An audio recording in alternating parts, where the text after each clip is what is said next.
The Cold War never truly ended. It changed its posture and lowered its voice. Where the 20th century relied on spectacle, parades, and the theatrical threat of annihilation, this era prefers silence, paperwork, and precision. Power no longer announces itself with sirens or countdowns. It moves invisibly through data centers humming at night, through supply chains stretching across oceans, through factories so clean they feel more like laboratories than industrial sites. Conflict now hides behind contracts, standards, and algorithms, and the consequences arrive quietly, months later, as shortages, delays, and sudden dependence. This quiet arms race creates tension without explosions, rivalry without open war.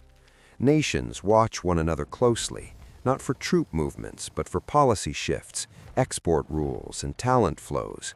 A single regulation can freeze progress. A single breakthrough can tilt the balance. No shots are fired, yet every decision feels contested, every partnership provisional. The suspense comes from restraint, from knowing that escalation is possible but undesirable, because the battlefield is shared and the damage would ricochet everywhere. In this conflict, winning is simply staying ahead, and losing happens slowly, almost politely, until it is irreversible. Silicon determines power now, shaping futures without ever declaring war openly. A microchip today does what an aircraft carrier once did in 1955. It projects power without asking permission. Power is no longer measured by steel floating in oceans, but by silicon etched at microscopic scales.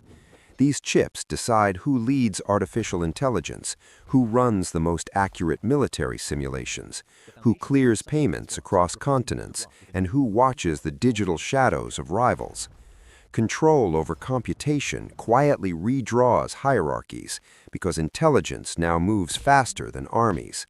The struggle is tense precisely because it looks technical, buried in specifications and supply contracts, yet every nation understands what is at stake. Without advanced chips, strength hollows out from the inside. Fighter jets turn into expensive exhibits, missiles lose certainty, economies hesitate, and influence leaks away year by year. This is not a dramatic collapse, but a slow accounting problem, where capability minus computation equals decline. That is why this contest feels cold, patient, and unsettling.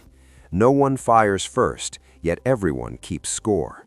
Progress becomes leverage, delay becomes weakness, and arithmetic replaces ideology. In this era, dominance is calculated, not declared, and falling behind happens quietly until it cannot be reversed.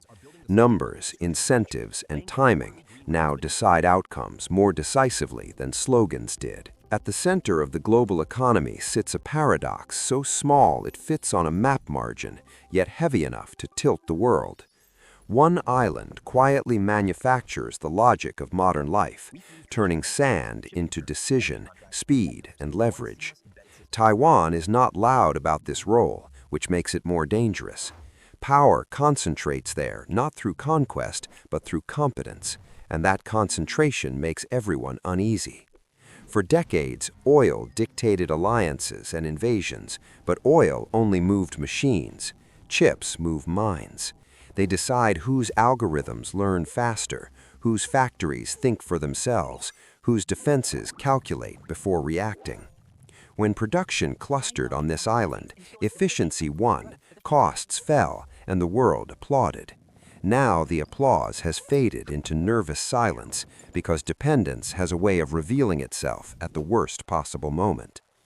Every trade negotiation, every security briefing, every diplomatic statement circles the same unspoken truth.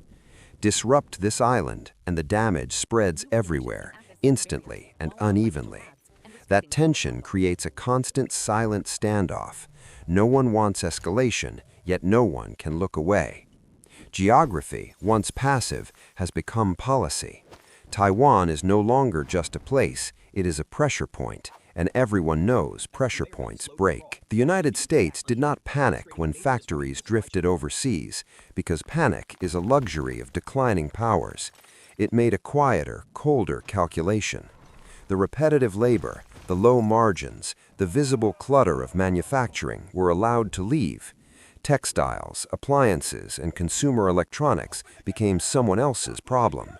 What remained was invisible but decisive: design, software, and architecture. America chose to own the blueprint rather than the assembly line, knowing that whoever controls the design controls the outcome. This shift turned companies into instruments of strategy. NVIDIA, AMD, and Intel do not merely sell chips, they sell dependence wrapped in innovation. Their products shape how machines learn, how data moves, and how entire industries scale. When Washington tightens export rules, it is not acting out of protectionism or spite. It is enforcing boundaries without firing a shot. Code replaces cannons, standards replace blockades, and compliance becomes the new checkpoint. The suspense lies in restraint, because every restriction signals power while daring rivals to respond. The United States no longer needs to manufacture everything. It only needs to decide who is allowed to compute.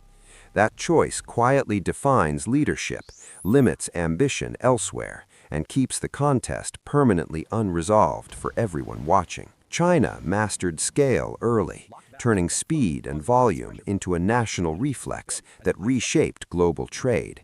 Factories multiplied, supply chains thickened, and efficiency became identity. But scale has a limit, and that limit is physics.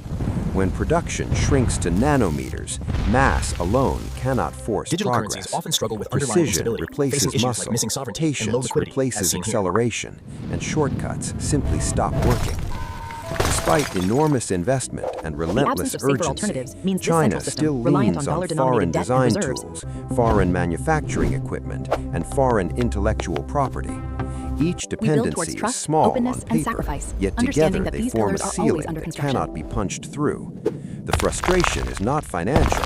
Money is abundant. The constraint is time, and time refuses command. Moore's law moves forward on its own schedule, indifferent to planning cycles or political deadlines. This is where the tension sharpens quietly. Sanctions do not need to destroy industries to succeed. They only need to slow momentum, stretch timelines, and introduce uncertainty into every calculation. Progress First movers are delayed punished when the becomes capital they power seek suddenly denied. flows away, leaving The others waiting conflict safely stays behind. cold because it is procedural, buried in approvals and specifications, but the stakes are unmistakable. China is racing a clock it doesn't control, and every pause echoes louder than any explosion. Silence becomes strategy, and patience becomes pressure. The new Cold War is not announced with invasions or emergency speeches. It unfolds through logistics and paperwork. Power now travels inside shipping containers, approval forms, and engineering teams that never appear on maps. Export licenses delay rivals without drama, equipment bans freeze progress without noise, and talent visas quietly decide where intelligence is allowed to gather. Even standards committees, dull on the surface, become arenas where dominance is negotiated line by line. Each rule feels technical, yet every rule carries consequence.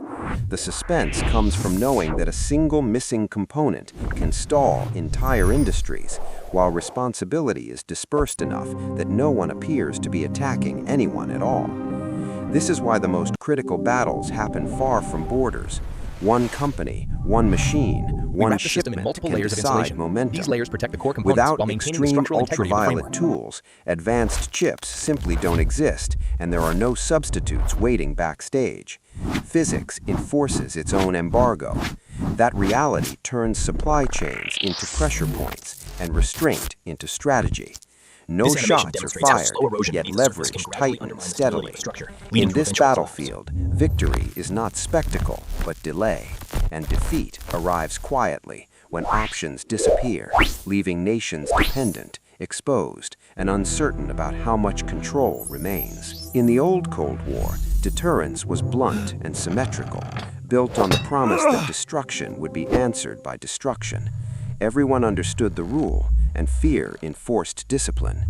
The When new nations Cold coordinate War collectively, rewrites their that impact is logic amplified without announcing exponentially it. across the globe. The threat is The no immediate longer pain outweighs the future retaliation risk. by force, But can we afford inaction? collapse by We must consider the disconnection. long-term impact. If lines are crossed, markets freeze, factories stall, currencies wobble, and confidence evaporates.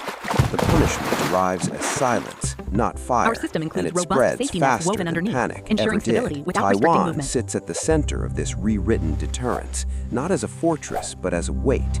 Its semiconductor fabs pull the global economy inward like gravity, binding rivals and allies to the same fragile system. Damaging that system would harm everyone at once, including whoever triggered the crisis.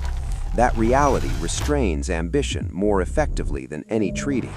This is not about virtue or restraint. It is about self-preservation under interdependence. Mutual assured disruption replaces mutual assured destruction.